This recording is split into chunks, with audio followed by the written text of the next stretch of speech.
चलिए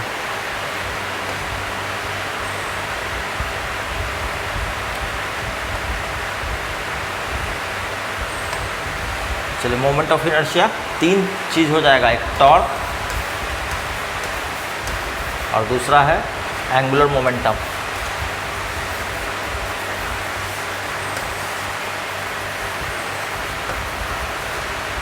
ये तीनों हो गया तो रोटेशनल ख़त्म। ठीक है, रोटेशनल ख़त्म हो जाएगा, यही लास्ट टॉपिक है। अब देखिए एक रोटेटिंग बॉडी है, उसका काइनेटिक एनर्जी निकालना है। तो हर एक जगह रोटेशनल काइनेटिक एनर्जी निकालना है। अब ये जो बॉडी रोटेट कर रहा है तो इसका हर एक अलग अलग पॉइंट का अलग अलग मास होगा और अलग अलग रेडियस होगा। मतलब ये इसका भी कुछ और होगा, इसका भी कुछ और होगा और इसका भी कुछ और होगा। ये थोड़ा सा डिस्टेंस ट्रेवल कर रहा है, ये ज़्यादा दूरी से नाच रहा है, ये ज़्यादा दूरी से। तो यही कर रहा है कि हाफ mv² जो है ये लगाएंगे तो ये ऑल पॉइंट का स्पीड तो सेम है नहीं, सभी पॉइंट का स्पीड सेम है नहीं। इस पॉइंट का कुछ और है, इस पॉइंट का कुछ और है। क्यों? क्योंकि v क्या होता है, ओमेगा आर होता है। तो v ओमेगा आर होता है, तो अलग अलग आर होगा तो अलग अलग उसका वेलोसिटी होगा।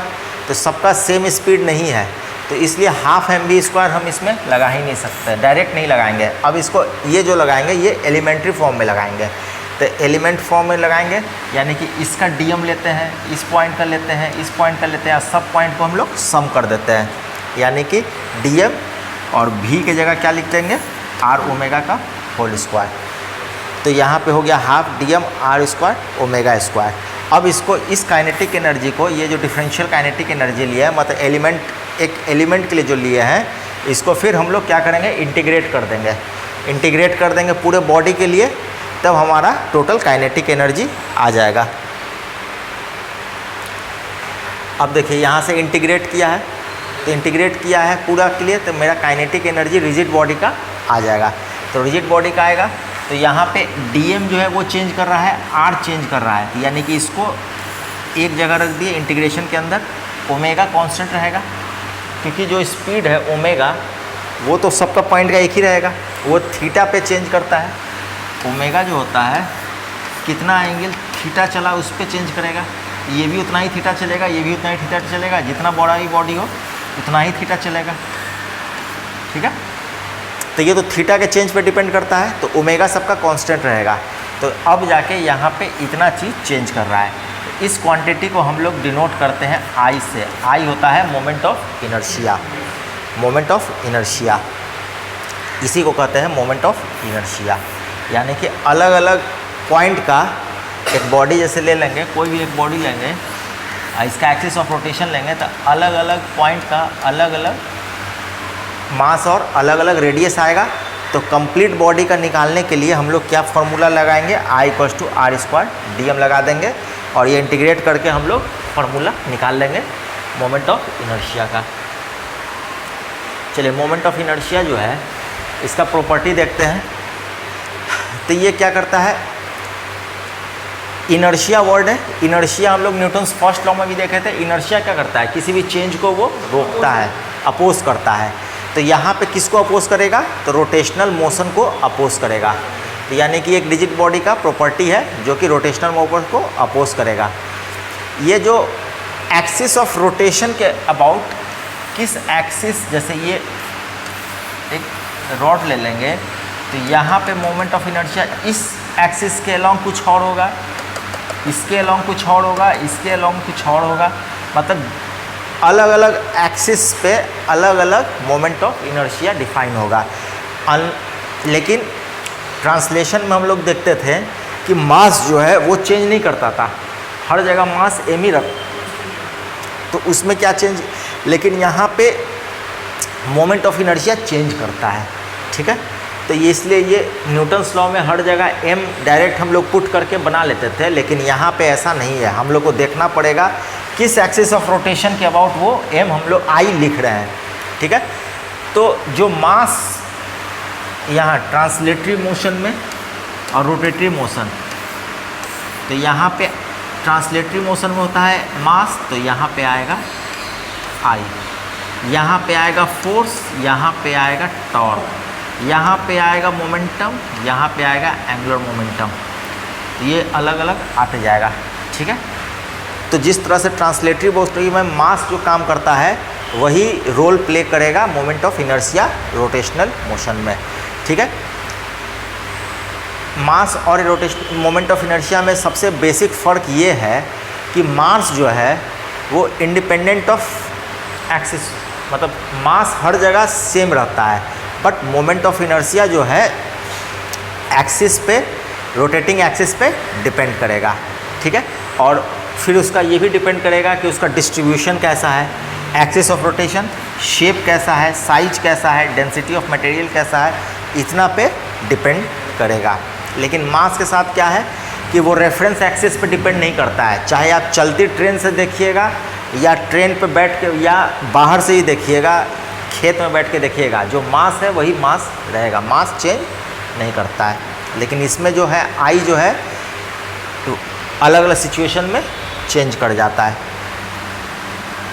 चलिए, moment of inertia of A point, अगर एक पॉइंट की बात करें, ये एक्सिस ऑफ रोटेशन मान लिया, कोई एक पॉइंट है, इसका मोमेंट ऑफ इनर्शिया क्या होगा, तो इसका मास और इससे इसका दूरी r, तो ये ले लेंगे mr² ले लेंगे, इसके अलॉन्ग जो नाच रहा है, तो ये हो जाएगा मोमेंट ऑफ इनर्शिया इस पॉइंट का।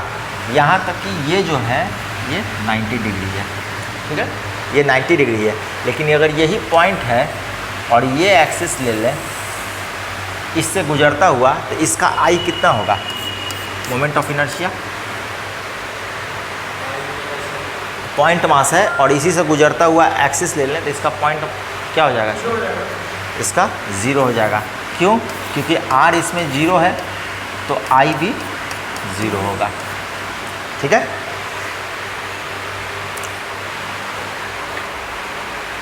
नेक्स्ट, अब ये देखिए, दो पार्टिकल है, 2 kg और 3 kg का, ये दोनों का सेपरेशन है 4 मीटर, यहाँ से यहाँ 4 मीटर दिया हुआ है।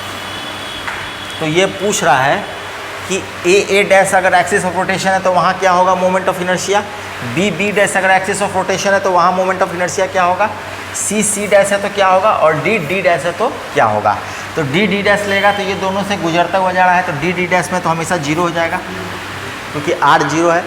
अब ए डैश बोलेगा तो ए डैश में 2 के अलॉन्ग 0 सिर्फ किसके कारण आएगा, 3 के कारण आ रहेगा, तो यानी 3 × 4², 3 4², तो ये 48 kg मीटर स्क्वायर आ गया।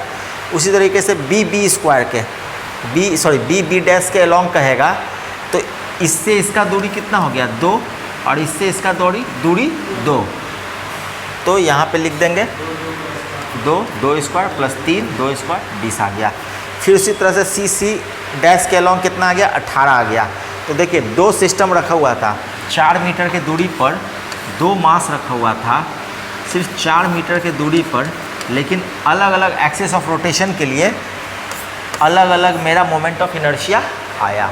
लेकिन यही चीज़ ट्रांसलेटरी मोशन में नहीं होता है, वहाँ पे मास जो है कहीं से भी किसी रेफरेंस फ्रेम से देखिएगा, चाहे यहाँ से देखिए, यहाँ से देखिए, यहाँ से देखिए, यहाँ से देखिए, कहीं भी से भी देखिएगा तो 2 किलो हमेशा 2 किलो रहेगा, 3 किलो हमेशा 3 किलो ही रहेगा। तो इसीलिए रोटेशन वाला पार्ट थोड़ा सा इसलिए इम्पॉर्टेंट हो जाता है, और कभी कभी क्या उसको कहेगा, दिमाग ख़राब करता है कि क्या होगा। अब ये देखिए, 2 masses each of mass m are attached at a end of rigid massless rod of length L, यानी कि 2 मास है, ये मास m है, ये मास m है, और ये रॉड का लेंथ L दिया हुआ है।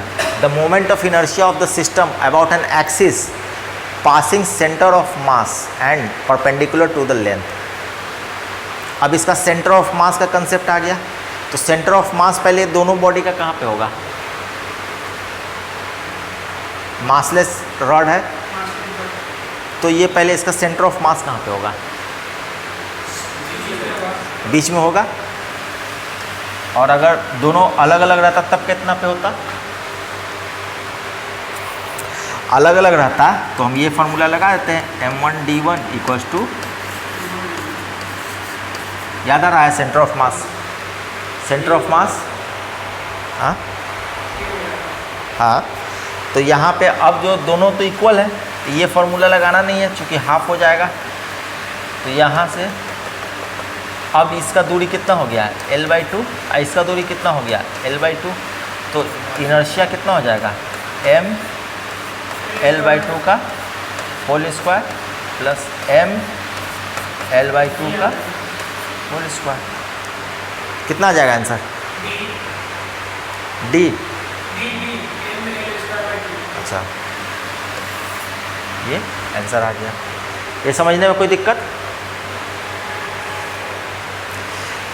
चलिए, ये मोमेंट ऑफ इनर्शिया में बहुत कंफ्यूजन हो जाता है मोमेंट ऑफ इनर्शिया निकालने में, क्योंकि एक्सिस ऑफ रोटेशन देखने के लिए ये सब में थोड़ा कंफ्यूजन हो जाता है। इसलिए चलिए, ये तो वही है सेंटर ऑफ मास, इसका ये सॉल्यूशन हो गया।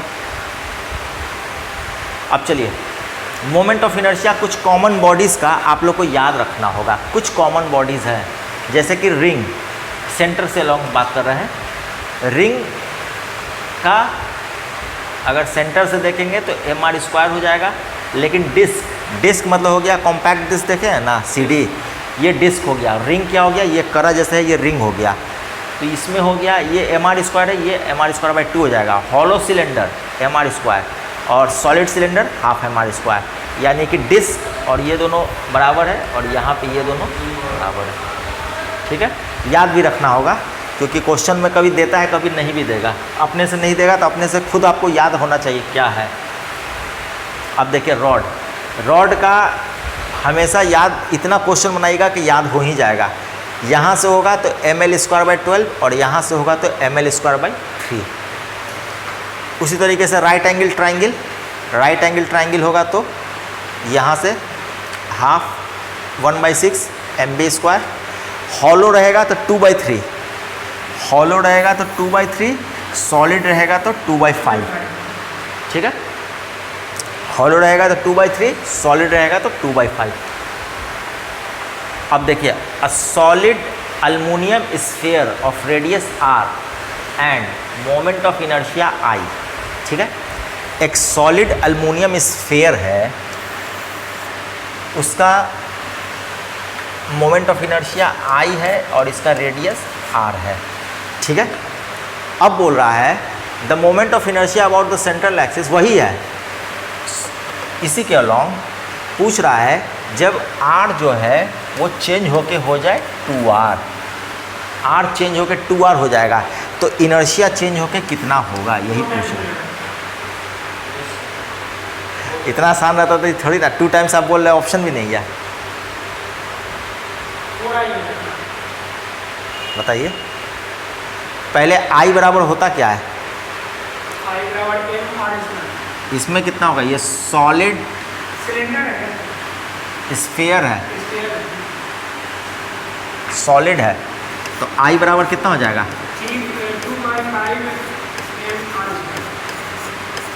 ठीक है, अब ये जो रेडियस r है, अब ये इतना बड़ा हो जाएगा, 2r हो जाएगा। तो 2r हो जाएगा तो उसका मास में चेंज होगा, रेडियस में चेंज होगा तो मास में भी चेंज होगा, तो I में चेंज होगा, तो मास कितना चेंज करेगा? तो वॉल्यूम निकालना होगा, तो निकालिए। डेंसिटी लेकिन सेम रहेगा, ये अल्युमिनियम है तो ये बाद में बड़ा होने के बाद भी अल्युमिनियम ही रहेगा ना, कॉपर नहीं ना बन जाएगा।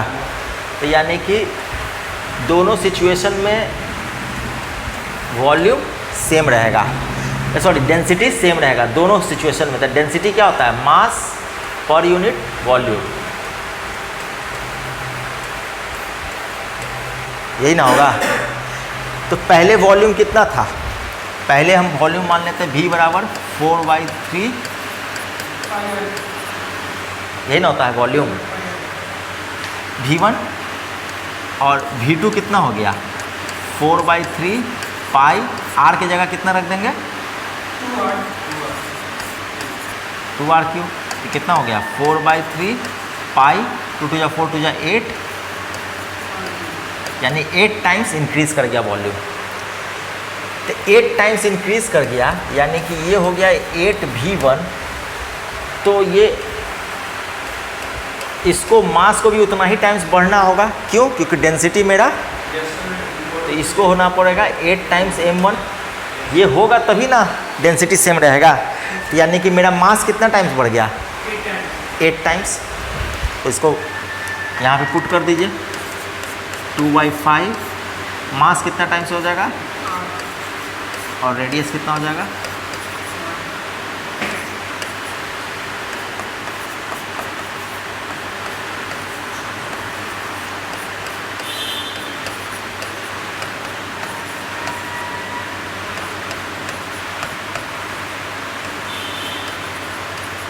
यानी कितना हो जाएगा?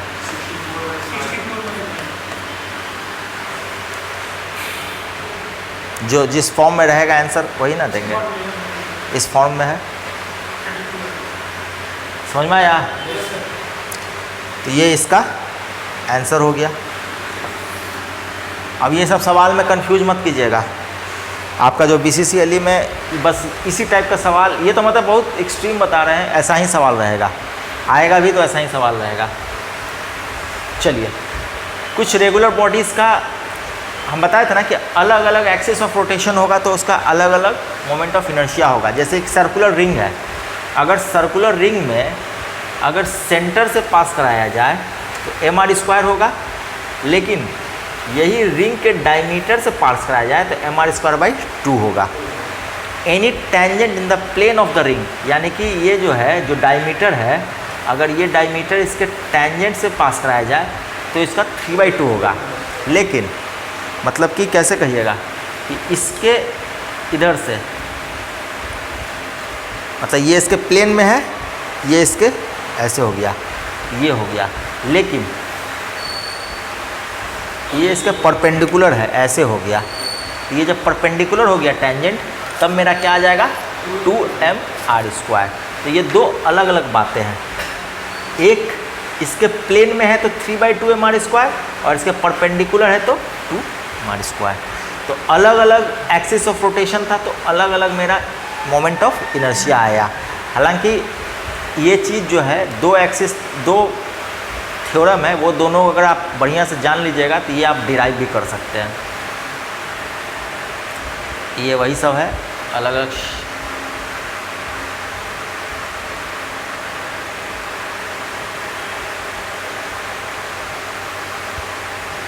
हाँ, अब देखिए, moment of inertia of common shape, ये सब तो याद रखना ही है। ये डिस्क है, mr²/2।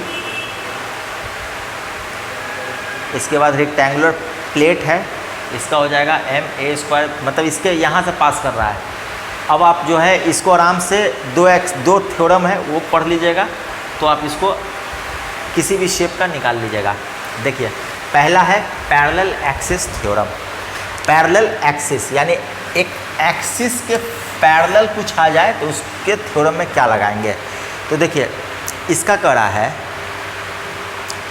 कि जो सेंटर ऑफ मास पे जो होता है, सेंटर ऑफ मास के लॉन्ग जो एक्सिस है, वहाँ से अगर जितना दूरी ले जाएंगे वो mr² उसमें ऐड कर देना है। मतलब यहाँ पे अगर ला देंगे, ये अगर r1 है तो यहाँ इसके अलॉन्ग जो I है वो क्या हो जाएगा? I centre of mass plus इसका मास, ये पूरा का मास m, इसका दूरी r1²।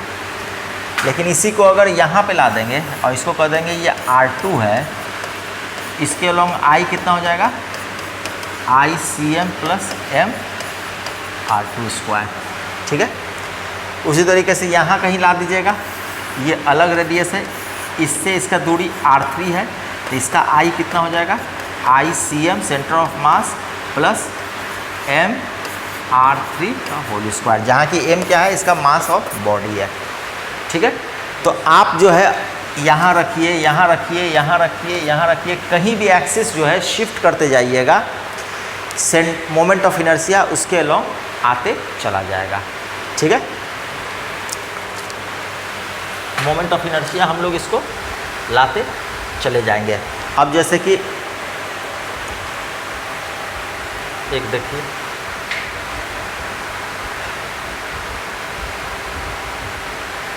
देखिए अभी सर्किल का देखें था ये,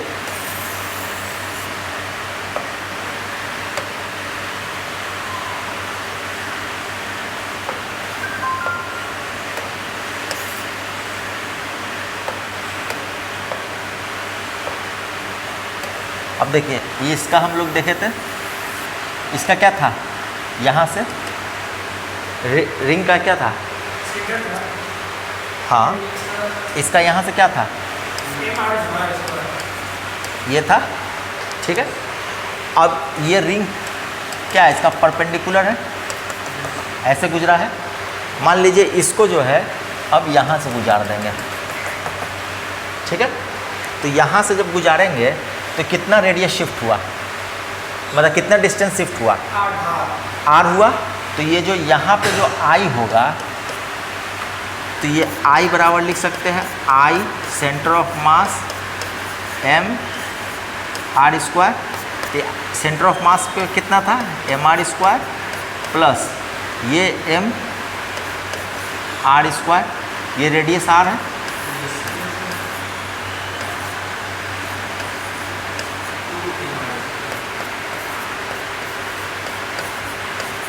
टू एम आर स्क्वायर आ गया, आई मेरा 2 एम आर स्क्वायर आ गया, ठीक है। तो यही चीज़ हम लोग का था यहाँ पे, था ना, परपेंडिकुलर, ठीक है। अब ये भी आ जाएगा दूसरा थ्योरम से। नेक्स्ट है परपेंडिकुलर एक्सिस थ्योरम, ठीक है। परपेंडिकुलर एक्सिस थ्योरम, ये थ्योरम जो है इसका लिमिटेशन है, पैरेलल एक्सिस थ्योरम कहीं भी लग जाएगा उसके पैरेलल ही लेके, ठीक है। पैरेलल एक्सिस थ्योरम कहीं भी लग जाएगा, लेकिन परपेंडिकुलर एक्सिस थ्योरम सिर्फ लैमिनर बॉडी में ही लगेगा। लैमिनर बॉडी यानी लैमिना या प्लेनर बॉडी, ठीक है, सबके लिए नहीं लगेगा ये, ठीक है। अब इस पे ये परपेंडिकुलर एक्सिस थ्योरम जो है ये बोल रहा है कि मान लीजिए आपको x के अलोंग पता है, y के अलोंग पता है, तो z के अलोंग आपको पता चल जाएगा। कैसे, तो x और y जो कि इसके प्लेन पे है, x और y क्या है, इसके प्लेन पे है, यानी ये प्लेन है तो इसके अलोंग x और इसके अलोंग y, तो ये दोनों प्लेनर को ऐड कर देंगे तो इसके परपेंडिकुलर हमको मिल जाएगा। ये चीज़ समझ रहे हैं, ये परपेंडिकुलर निकाल रहे हैं,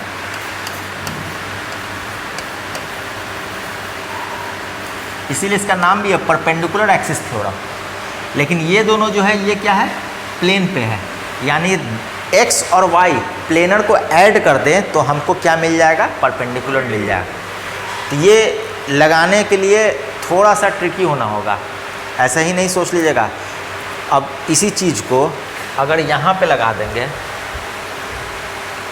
देखिए अब इसको यहाँ पे लगा रहे हैं तो हमको ये इसका परपेंडिकुलर पता है, ठीक है।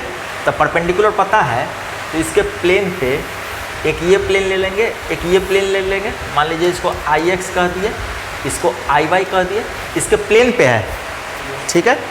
तो ये बराबर होना चाहिए किसके, आई जेड के, ये वाला के, यानी कि परपेंडिकुलर एक्सिस थ्योरम लगाएंगे तो ये होना चाहिए। आई जेड हमको पता है कितना है, और जो आई एक्स होगा वही आई वाई होगा क्योंकि डायमीटर है, ठीक है। तो ये 2 टाइम्स आई एक्स ही ले लेते हैं, तो आई एक्स मेरा कितना आ जाएगा,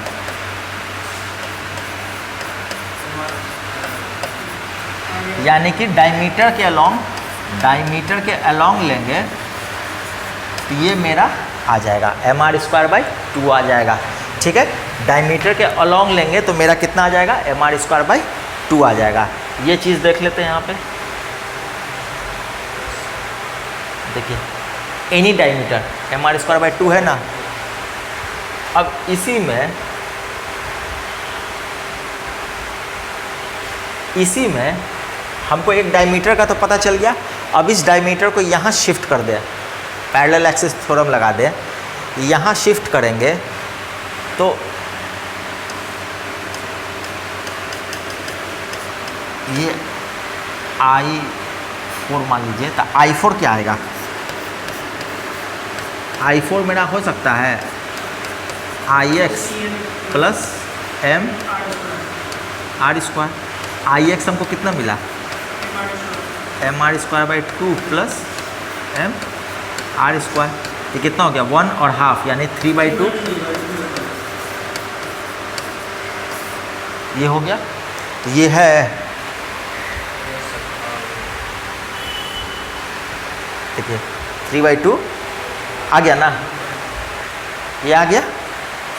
तो ये ऐसे ही आता है मेरा, मतलब ये एक्सिस, दो एक्सिस थ्योरम है, पैरेलल एक्सिस और परपेंडिकुलर एक्सिस, ये दोनों लगाना आपको आना चाहिए, ठीक है, परपेंडिकुलर और पैरेलल।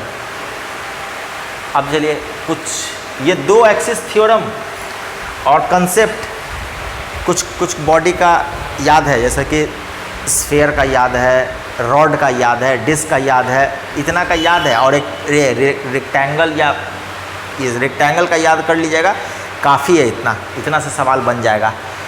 अब देखिए परपेंडिकुलर एक्सिस थ्योरम हो गया, अब ये सब बना के अब सवाल बनेगा। देखिए ये सवाल, 3 identical rods each of mass m and length l are joined to form an equilateral triangle frame. The moment of inertia of the frame about an axis parallel to one side and passing through opposite vertex। यानी कि क्या बोल रहा है ये, कि ऐसे एक बनाएगा, एक एक्सिस जो मेरा है वो एक साइड के पैरेलल और यहाँ से वर्टेक्स, यानी ये मेरा एक्सिस हो जाएगा, ठीक है। अब ये एक्सिस हो गया और घुमाना है ट्रायंगल करके घूमेगा, तो पूछ रहा है मेरा मोमेंट ऑफ इनर्शिया। अब देखिए इसका मानिए, ये जो है इसका क्या होगा, इसका मोमेंट ऑफ इनर्शिया इस एक्सिस के अलॉन्ग क्या होगा, ये इक्विलैटरल ट्रायंगल है,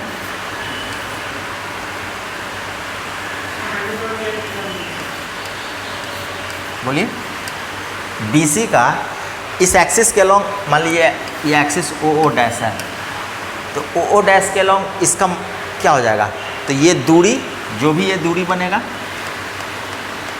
मान लीजिए दूरी R है, तो इसका मास कितना दिया हुआ है, स्मॉल है, हाँ, तो ये R कितना आ जाएगा, पहले R का वैल्यू कितना आ जाएगा, ये साइड दिया हुआ है लेंथ L, तो ये L हो गया, ये L/2 हो गया, तो ये कितना हो जाएगा 60 डिग्री, ये 60 डिग्री, तो यानी कि हाँ sin 60 ले लीजिएगा, sin 60 ले लीजिएगा तो √3/2 यानी R बराबर जाएगा, ठीक है। तो OO डैश के लॉन्ग BC का क्या हो जाएगा, यानी कि BC बराबर हो जाएगा M, R कितना है मेरा का होल स्क्वायर, MR² डायरेक्ट लग जाएगा। ये इसको पॉइंट मास मान लेंगे, यहाँ पे सारा मास कंसंट्रेटेड है और इसका दूरी, तो ये BC का तो निकल गया। अब IAB और I मतलब AC ये दोनों बराबर होगा, ठीक है, यानी कि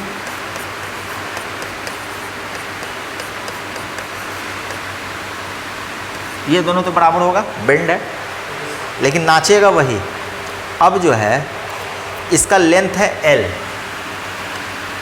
L है, ऊपर में करेंगे तो ये हो जाएगा L cos थीटा, और नीचे करेंगे तो L sin थीटा। तो इसका जो मोमेंट ऑफ इनर्शिया है ऐसा लिख सकते हैं, ये ऐसा कुछ आ जाएगा, ये L sin थीटा हुआ और ये मेरा एक्सिस ऑफ रोटेशन हुआ। तो एक रड का जो यहाँ से होगा तो यहाँ से होता है ml²/12, और इसके साइड से होता है तो ये होता है, मतलब हाफ से होगा तो ml²/12 और इसके किनारा से होगा तो ml²/3, ये रॉड का होता है। ठीक है, ये कंडीशन हमको याद रखना है। तो उसी तरीके से अब हमको पता चल गया कि इसका ये लेंथ कितना हो गया, L sin थीटा रहेगा, लेकिन इसका मोमेंट ऑफ इनर्शिया ये पकड़ेंगे ना, तो यहाँ पे क्या लिख देंगे, एम ए बी दोनों बराबर है, एम एल के जगह क्या लिख देंगे, L sin थीटा बाई का होल स्क्वायर बाई। ठीक है, अब total moment of inertia add करना है, तो इसको और 2 टाइम्स इसको ऐड कर दीजिए, कितना आया आंसर, ये समझ में आया कि नहीं। तीनों साइड का लिए हैं अलग अलग तोड़ के, तो कीजिएगा इसको, कितना आ जाएगा, ये एम एल साइन थीटा कितना हो जाएगा, साइन 60 यानी √3/2 का होल स्क्वायर 3, ये कितना प्लस यही चीज़ into 2 times plus M 3L²/4, ये कितना आ जाएगा 2 टाइम्स m/3, ये कितना हो गया L² और ये कितना हो जाएगा 3/4 प्लस 3/4 ml²। पूरा ऐड कीजिएगा इसको, 1 मिनट, हाँ ये नहीं है, ठीक है, इसको ऐड कर दीजिए, कितना आंसर आया, डी आया, हमको आंसर नहीं याद है, इसको 2 टाइम्स करके इसको जोड़ के ये मेरा आ जाएगा, बी आ रहा है, ठीक है, तो बी आंसर हो जाएगा। समझ में आ गया ना। ये ट्रायंगल का ले रहे थे तो ट्रायंगल का 3 पार्ट में तोड़ दिए, एक ये पार्ट, एक ये पार्ट, एक ये पार्ट, ये पार्ट और ये पार्ट के बराबर तो एक ही आएगा, जो इसका आएगा वही इसका आएगा, क्योंकि दोनों सटा हुआ है, सेम कंडीशन। रिकॉर्डिंग ना हो ना, ठीक है, तो ये दोनों के लॉन्ग सेम आएगा और इसके लॉन्ग सिचुएशन पे देख लिए, ठीक है, तो ये मेरा आंसर आ गया। अब नेक्स्ट क्वेश्चन देखते हैं, ये देखिए यही बनाए हुए हैं, चलिए अब ये देखिए, moment of inertia of a thin rod of mass m and length l about an axis passing through its centre of mass is m। ये तो सिचुएशन हम जान ही रहे हैं, ये सिचुएशन तो हम जान ही रहे हैं कि एक इसका अगर सेंटर से पास करता हुआ जो होगा ये कितना होता है, ml²/12 होता है, ये तो हम जान ही रहे हैं। It's moment of inertia about parallel axis at A distance l/4 from its axis, यहाँ पे क्या होगा, ये l/4 है, कितना होगा बताइए, आंसर बताइए। इसमें पैरेलल एक्सिस थ्योरम लगा देना है,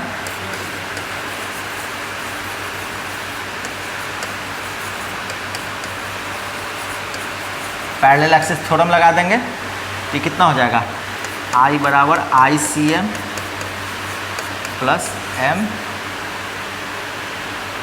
l/4 का whole square, centre of mass पे कितना है ml²/12 plus ml²/16, D answer है, डी ना, हो गया, ये आ जाएगा आंसर। पैरेलल एक्सिस थ्योरम लगा के इसका मोमेंट ऑफ इनर्शिया हम निकाल लेंगे। चलिए ठीक है, अब देखिए ये सवाल, इसमें 3 रॉड है, तीनों एक दूसरे का परपेंडिकुलर है, इसको वेल्डिंग कर दिया गया है इसके सेंटर से लेके, यानी कि एक रॉड, 2 रॉड और तीसरा रॉड को वेल्डिंग किया हुआ है। एक एक्सिस ऑफ रोटेशन है, एक्सिस ऑफ रोटेशन किसको माना है, y के पैरेलल, वाई के पैरेलल। पहले एक्सिस ऑफ रोटेशन को हम लोग क्या करते हैं, पहले इस सवाल समझिए क्या है। 3 आइडेंटिकल रॉड है, लेंथ उसका सबका सेम है, मास सेम है, एल और एम, सबको वेल्ड कर दिया गया है, ठीक है, वेल्डिंग कर दिया है, तीनों एक दूसरे का परपेंडिकुलर है। अब असेंबली को रोटेट किया जा रहा है किस एक्सिस के, इस एक्सिस के।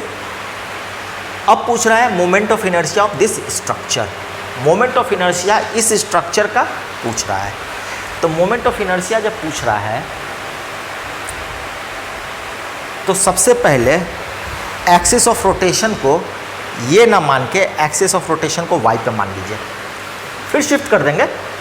पहले वाई पे मान लीजिए तो सेंटर ऑफ मास पे आना गया तीनों रॉड का, तो तीनों रॉड का जब सेंटर ऑफ मास पे आ गया तो ये देखिए, ये हो गया x के कारण, ये हो गया z के कारण, ये हो गया y के कारण।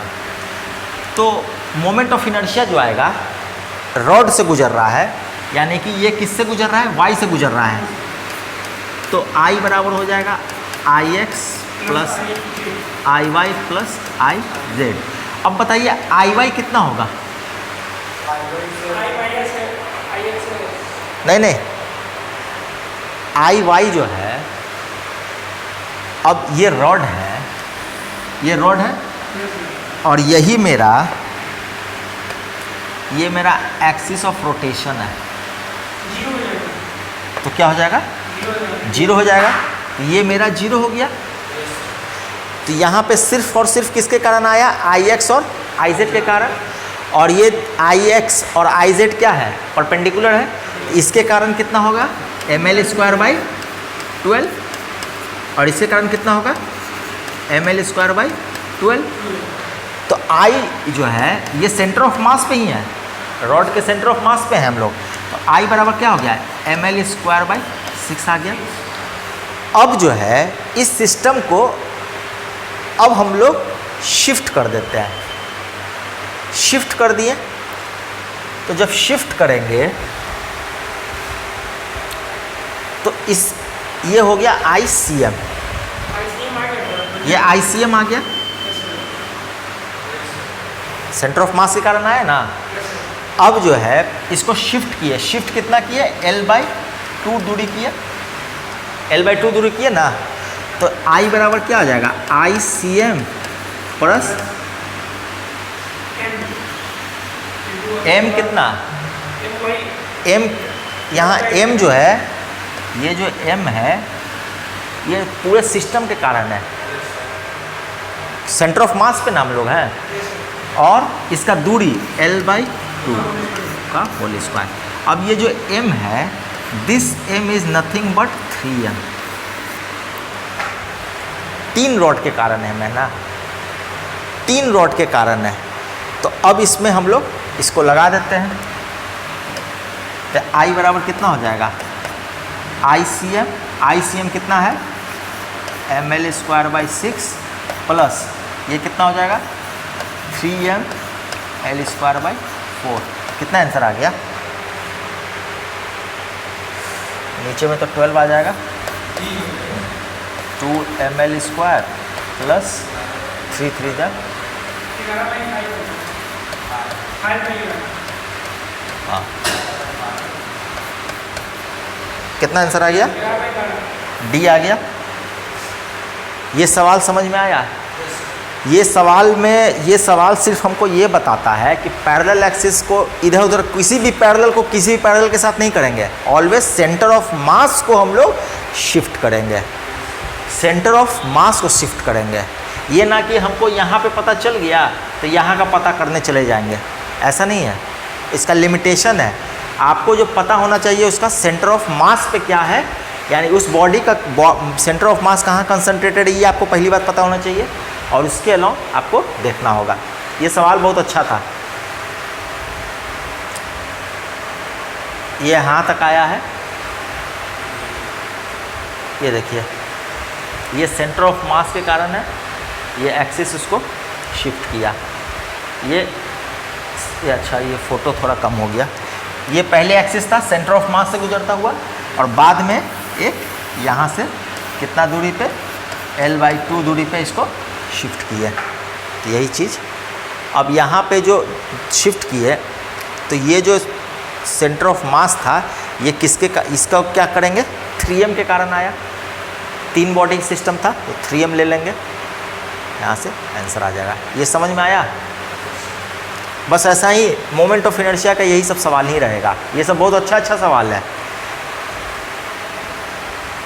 चलिए ये थोड़ा इजी सवाल है, बताइए, इसका तो आप लोगों को बताना चाहिए।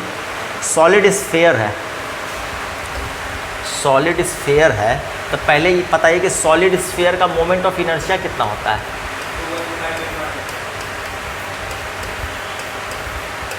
ये हो गया। अब जो है यहाँ का हमको पता होना चाहिए, यहाँ का पता रहता तब ये नहीं बनाते हैं। अब r/2 इसका शिफ्ट करा रहा है, तो r/2 शिफ्ट कराएगा तो ये आंसर आप लोग को नहीं आ जाएगा।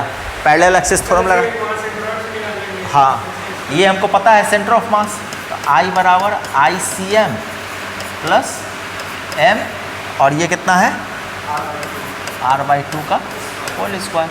ICM हमको पता है 2/5 mr² प्लस mr²/4, तो यानी कितना हो गया, mr² कॉमन ले लीजिए,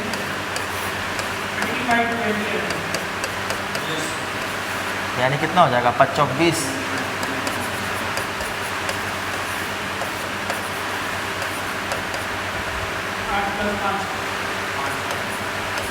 कितना आ गया,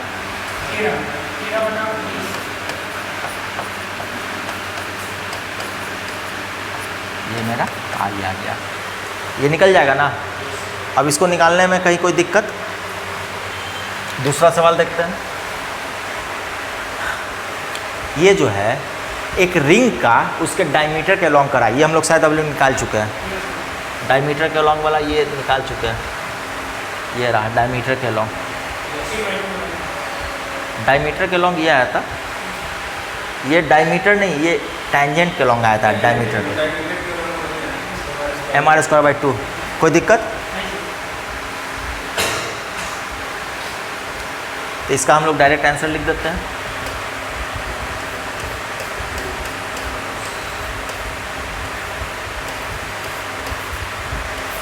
ठीक है, ये निकाल चुके हैं। अब देखिए ये कर रहा है moment of inertia disc about axis passing through diameter, तो इसमें क्या करेंगे, इसका हमको इसका पता है, इसका कितना होता है,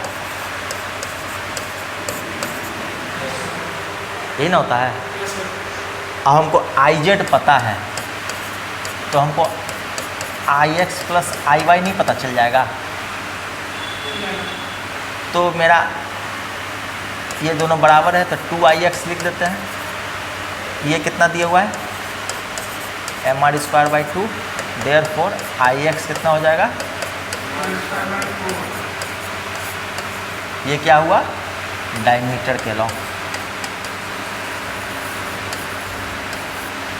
डाया का लॉन्ग निकल गया। या ये समझने में कोई दिक्कत? अब इसका डाया आ गया तो इसका टेंजेंट भी आ सकता है, टेंजेंट इस ये वाला टेंजेंट, ये टेंजेंट ये पता है तो ये भी पता चल सकता है। तो ये आपको शिफ्ट करना मोमेंट ऑफ इनर्शिया में आना चाहिए खुद ब खुद। मोमेंट ऑफ इनर्शिया का एक्सिस ऑफ रोटेशन को शिफ्ट करना, कौन सा थ्योरम लगेगा ये खुद आपको आना चाहिए। कैसे इधर वाला लगाएंगे तो कौन सा होगा, इधर वाला लगाएंगे तो कौन सा होगा, इधर लगाएं तो कौन सा होगा, ये समझने में कोई दिक्कत होगा? चलिए नेक्स्ट देखते हैं। रेडियस ऑफ जायरेशन, ये जस्ट कुछ नहीं है, बस एक टर्मिनोलॉजी है, इस पे कभी कभी सवाल आता है। ये क्या कह रहा है कि हम मोमेंट ऑफ इनर्शिया को mk² लेंगे, ठीक है। m तो वही रहता है, k ही ना चेंज करता है, किसी में r/r²/12 होगा, किसी में r²/3 होता है या 3/2 होगा, जो भी होगा ये k ही ना चेंज करता है। यही कह रहा है कि इसी k को कहते हैं radius of gyration about the same axis, ठीक है। ये सवाल बनाने में आएगा तो समझ जाइएगा k बराबर क्या है। जैसे कि रॉड के लिए बोलेगा तो रॉड के लिए k कितना होगा, ये रॉड है और यहाँ से गुजर रहा है, तो इसका K कितना होगा, L/√12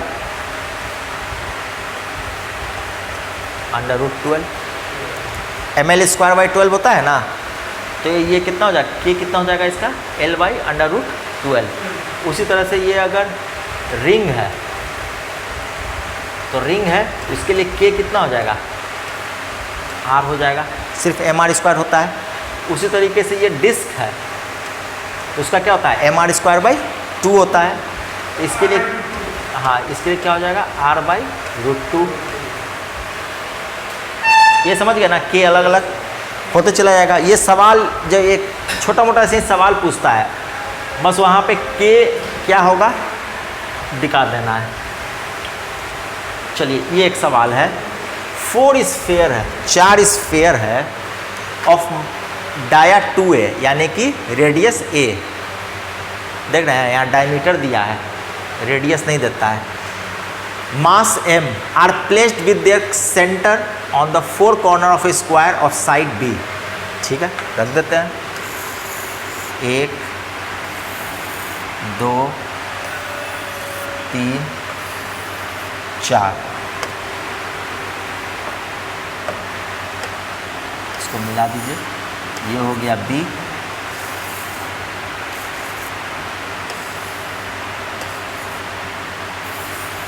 ठीक है, इसका डायमीटर कितना है, रेडियस कितना है, A।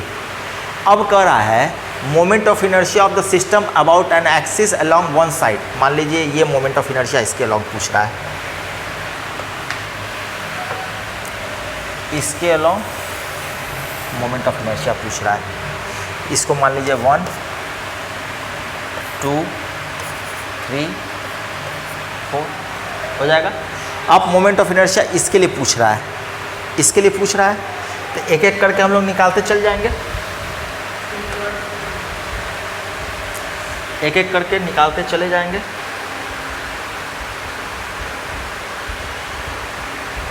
तो देखिए, 1 2 3 4, ठीक है, ये सब B है। ये 1 2 3 4। अब लाते हैं I1। तो इस एक्सिस ऑफ रोटेशन पे ये क्या था, स्फीयर था, स्फीयर था। तो ये एक्सिस ऑफ रोटेशन उसका क्या हो गया, उसके अंदर से ही पास किया, तो ये हो जाएगा 2/5। कितना हो जाएगा, 2। हाँ, I2 भी यही हो जाएगा।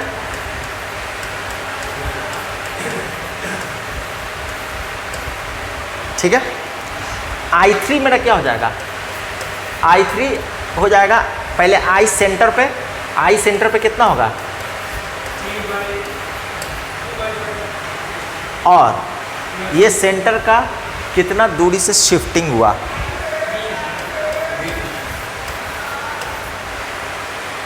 ये उसी तरीके से I4 मेरा कितना हो जाएगा,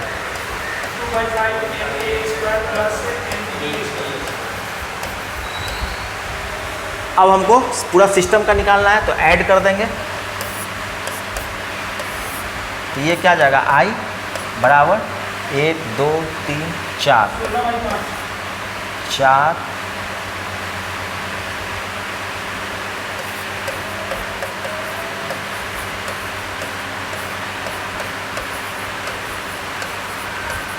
ये आ जाएगा। आंसर किस फॉर्म में है, आ तो गया।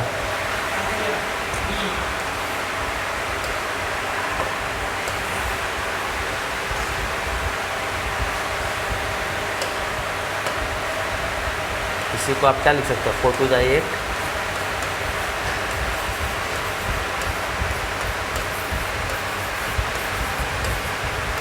ये हो जाएगा I। कोई दिक्कत इसको समझने में, ये टोटल सिस्टम का हो गया I। ये सवाल भारी था, सब IIT का सवाल है, समझ रहे हैं ना। सिर्फ कंसेप्ट आपको पकड़ना है, कंसेप्ट पकड़ लिए, I कैसे कैसे एक्सिस ऑफ रोटेशन कैसे कैसे शिफ्ट कर रहा है, किसके अलोंग हमको कराना है, वो अगर समझ गए ये आई निकालना कोई बड़ी बात नहीं है। चलिए ये नेक्स्ट है, दो रिंग है of same radius and mass are place such that their centre are at common point and their planes are perpendicular to each other. यानी कि एक रिंग ऐसे रखे हैं, एक मतलब ऐसे रखे हैं, एक रिंग नीचे से रखे हैं, तभी ना परपेंडिकुलर होगा। एक इस बोर्ड के लॉन्ग, एक इस बोर्ड के परपेंडिकुलर, दो रिंग ऐसे रखे हैं।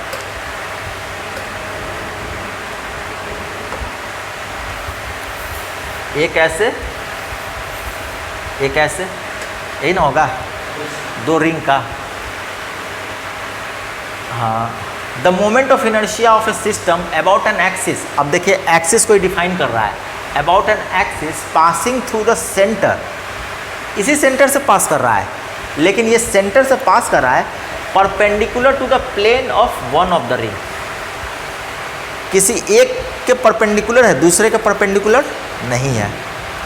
मान लीजिए इसके परपेंडिकुलर है तो दूसरे के वो प्लेनर है, समझ रहे हैं। ये ऐसा एक्सिस है, ये अगर एक्सिस है तो मान लीजिए 1 है, ये 2 है, तो 1 के ये परपेंडिकुलर है, 2 के ये प्लेनर है।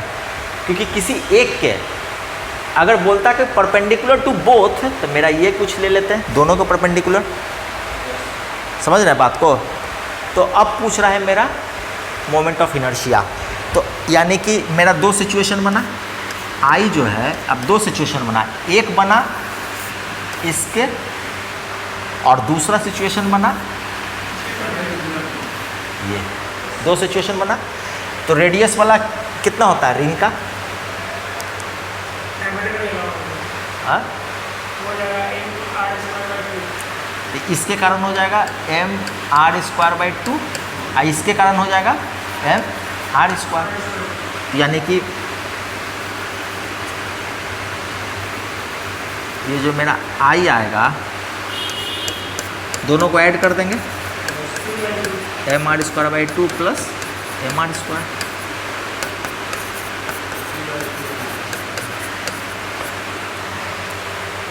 ये आएगा, आंसर आ गया ना। अगर यही चीज परपेंडिकुलर टू बोथ रिंग लिख देता तो मेरा आंसर कितना आ जाता? डी हो जाता। हाँ, अगर बोथ लिख देता, यहाँ पे 1 के जगह बोथ लिख देता तो मेरा आंसर डी हो जाता। लेकिन 1 लिखा है तो किसी एक के परपेंडिकुलर करेंगे, दूसरा उसके प्लेन पे डाल देंगे। ये समाज का ट्रिकनेस समझ में आया? ये ट्रिकी कहाँ से था? चलिए एक और सवाल आ गया, इसमें क्या कर रहा है, 3 point masses m are placed at the vertex of equilateral. देखिए ये पॉइंट मास है, ये रॉड नहीं है, पॉइंट मास है। अब ये इक्विलैटरल ट्रायंगल में ऐसे सरिया के रखा हुआ है, इसका साइड ए दिए हुआ है। चलिए ठीक है, moment of inertia of the system on an axis COD, इसके अलोंग मोमेंट ऑफ इनर्शिया निकालना है। तो बताइए इसके कारण, O के कारण मोमेंट ऑफ इनर्शिया कितना होगा? इसके कारण मोमेंट ऑफ इनर्शिया क्या होगा? हाँ, तो 0 हो जाएगा, क्योंकि ये क्या है, पॉइंट मास है।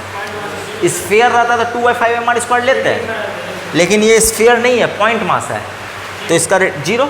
इसके कारण I जो है 0। अब ये पॉइंट मास m है, तो इसका ये दूरी निकाल लेंगे, ये r निकाल लेंगे, तो इसका वो मोमेंट ऑफ इनर्शिया हो जाएगा mr²। और इसका तो हमको पता ही है, इसका मोमेंट ऑफ इनर्शिया क्या हो जाएगा, ma²। तो सिर्फ ये निकालना है r। तो r जो है ये 60, तो ये 60, ये a, तो हाँ कॉस ले लेते हैं, cos 60, cos 60 में क्या लेंगे, r/a, यानी cos 60 1/2 r/a, therefore r बराबर a/2। कोई दिक्कत? तो इसका मोमेंट ऑफ इनर्शिया कितना हो जाएगा, a बराबर m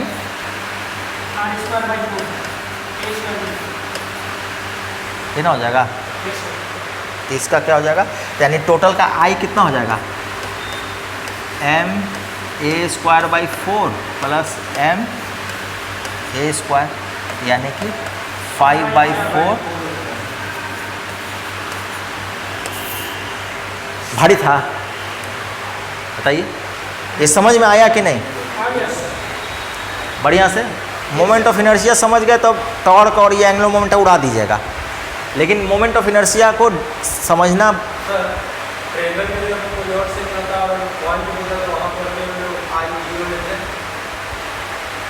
अगर स्फीयर रहता तो 2/5 mr² हो जाता इसका, जैसे इसका लिए थे ना, इसका लिए थे ना 2/5, क्योंकि स्फीयर है। अगर यही पॉइंट मास रहता तो ये 0 हो जाता, ये सब 0 हो जाता।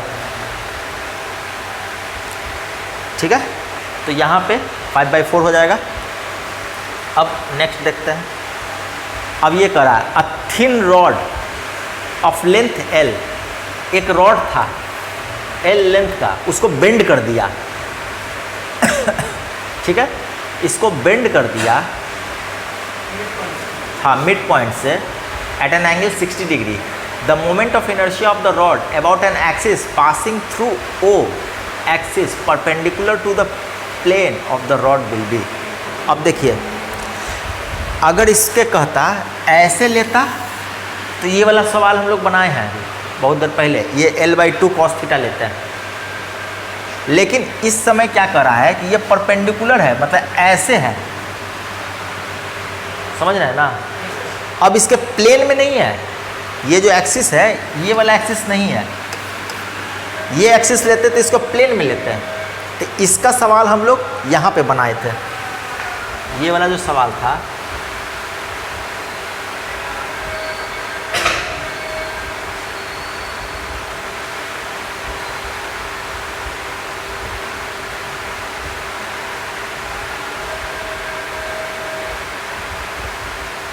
हाँ, ये वाला, ये एक्सिस क्या था, इसके प्लेन में था। तो इस समय क्या कहते हैं, L sin थीटा लिए थे, लेकिन ये सवाल अलग है। अब इसका जो है ये परपेंडिकुलर है, परपेंडिकुलर है। तो जब परपेंडिकुलर हो गया तो इसके कारण कितना हो जाएगा, m L/2 का होल स्क्वायर बाई, यहाँ पे इसके अलॉन्ग कितना होता है, mL²/12। इसके अलॉन्ग कितना होता है, mL²/3 होता है। तो ये कोना के अलॉन्ग होगा, यहाँ से जा रहा है, तो ये जो जा रहा है तो ये डायरेक्ट आ जाएगा mL²/3। इसके लिए वही हो जाएगा mL²/3, चूँकि परपेंडिकुलर है। इसके ऐसे लेते तो सिचुएशन अलग हो जाता, फिर L/2 cos थीटा लेना, साइन थीटा लेना पड़ता है। यहाँ पे L/2 साइन थीटा लिखना पड़ता है, यहाँ L/2 साइन थीटा लिखना पड़ता है। ठीक है, अब ये करके अब बताइए कितना आंसर हो गया, दोनों को ऐड कर दीजिए, इसको और इसको ऐड, कितना आ गया,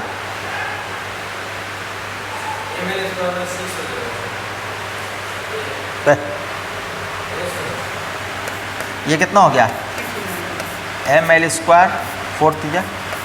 अच्छा हाँ, 6 हो रहा है, एक मिनट सॉल्यूशन देखने दीजिए।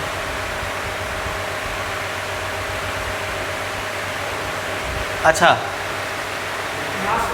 मास भी तो हाफ होगा, m/2 है, यहाँ भी m/2 हो जाएगा, है ना। मास भी तो हाफ होगा, दोनों में मास हाफ हो जाएगा।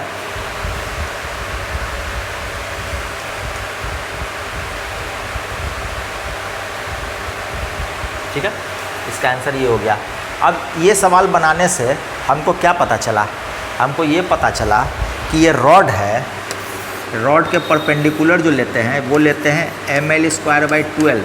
अगर इसको रॉड को, इस रॉड को हम अगर बेंड भी कर दें, इस रॉड को अगर बेंड भी कर दें, तब भी मेरा मोमेंट ऑफ इनर्शिया क्या रह गया, वही रह गया ना, सेम रह गया ना।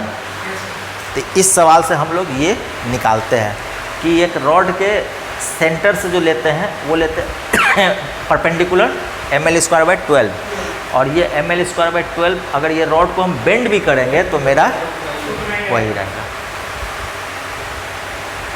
यही चीज़ है यहाँ पे। ये समझ में आ गया? चलिए ये एक है। हाँ, रेडियस ऑफ जायरेशन कर रहे थे ना, उसी पे ये सवाल है।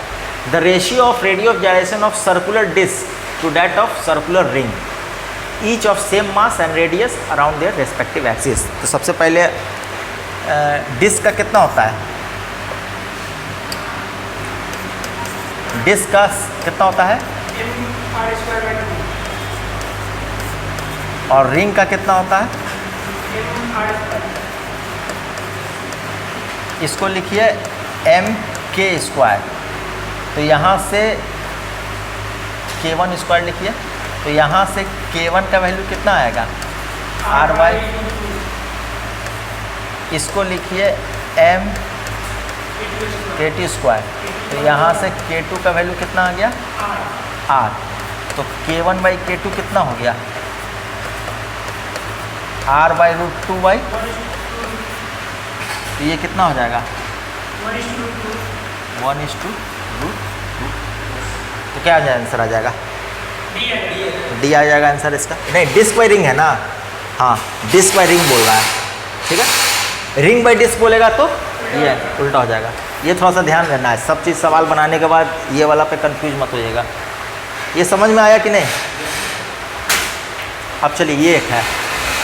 A disc of mass m and radius r has concentric whole.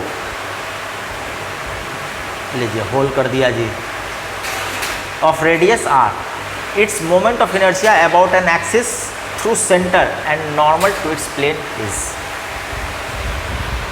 बताइए कैसे होगा? इसमें से ये होल है, ठीक है। होल कितना का है? ये r। विथ होल, ये होल है, इसका मास है m, ठीक है।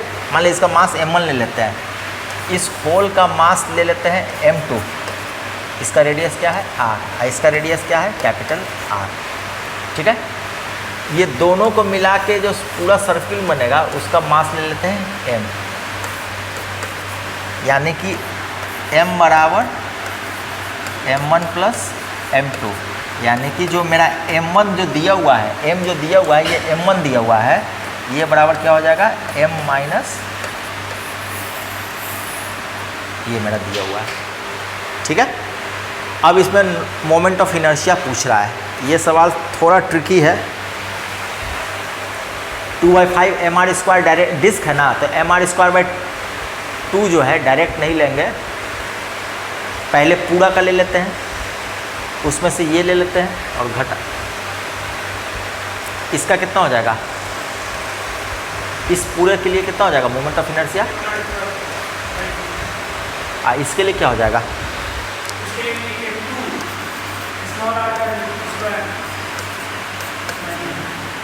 ठीक है, इसमें से इसको घटा दीजिए तो मेरा m1 आना चाहिए। नहीं आएगा, इतना आसान है। ये m2 है, ये m1 है और ये m है, और हमको दिया हुआ जो स्मॉल m है ये m1 दिया हुआ है, ठीक है ना। ये थोड़ा सा सवाल हाँ उसके टर्म में लिखेंगे, उसके टर्म में लिख देंगे तो ये हो जाएगा।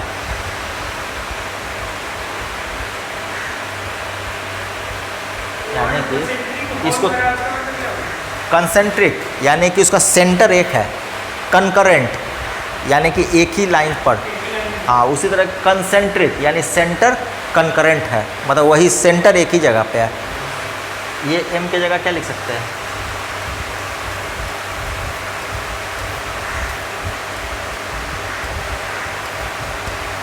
अब जो है मास और रेडियस का एक रिलेशन लाना ही पड़ेगा।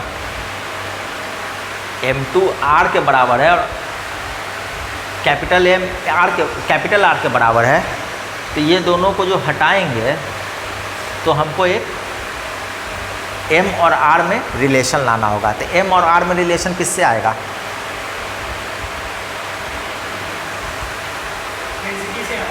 डेंसिटी से आ सकता है, डेंसिटी से भी आ जाएगा, वॉल्यूम से भी आ जाएगा। ये इसका सॉल्यूशन है, ठीक है।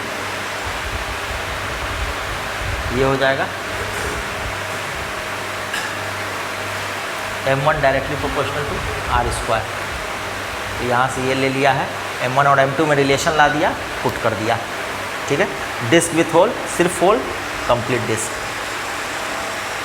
ठीक है।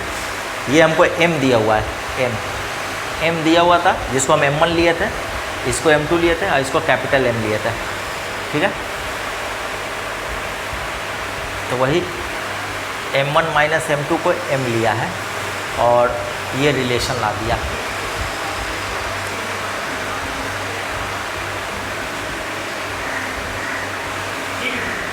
क्या हुआ, ठीक है ना। यही मोमेंट ऑफ इनर्शिया का लगभग सारा बहुत अच्छा सवाल कवर कर दिया है। अब टॉर्क देखेंगे। टॉर्क और एंगुलर मोमेंटम ज़्यादा बड़ा नहीं है, मोमेंट ऑफ इनर्शिया निकालने आ गया। तो देखिए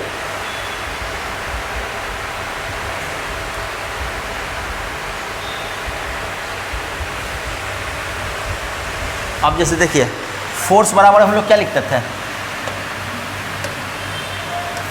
फोर्स बराबर क्या लिखते थे, मास इनटू एक्सेलरेशन। तो टॉर्क बराबर लिखेंगे, मास को कौन सा खा गया और एक्सेलरेशन, ठीक है।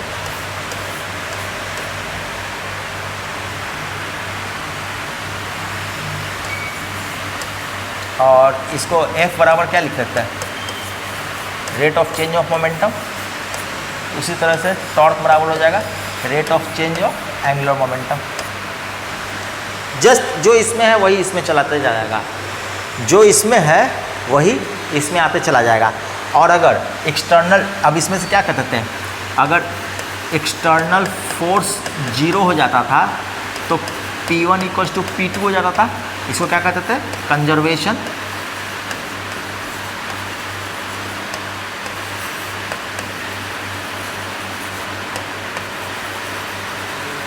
ये बोलते थे ना। उसी तरीके से एक्सटर्नल टॉर्क अगर 0 हो जाएगा तो L1 इक्वल टू L2 हो जाएगा। इसको कहेंगे conservation of angular momentum. Same उसी तरीके से चलेगा, सिर्फ मोमेंट ऑफ इनर्शिया समझना। यहाँ जो ये आई है ना, बस इसी को समझना है।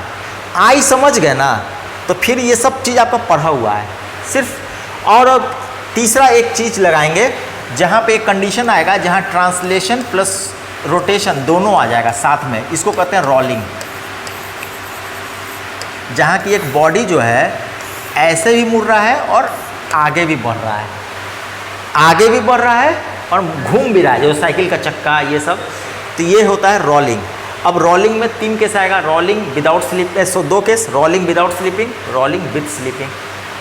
बस ये छोटा सा केस है, ये हो गया, पूरा का पूरा रोटेशनल ख़त्म। और ये सबसे ज़्यादा इम्पोर्टेंट ये सब है, रोटेशनल है ना, कि ये सब पे आपका कमांड है, इसका सवाल बन जाता है। क्योंकि आदमी लोग को लगता है भारी है, सिर्फ पैरेलल एक्सिस और परपेंडिकुलर एक्सिस का ही खेला है आई निकालने में, बाकी सारा तो एनालॉगस है, ठीक है। चलिए।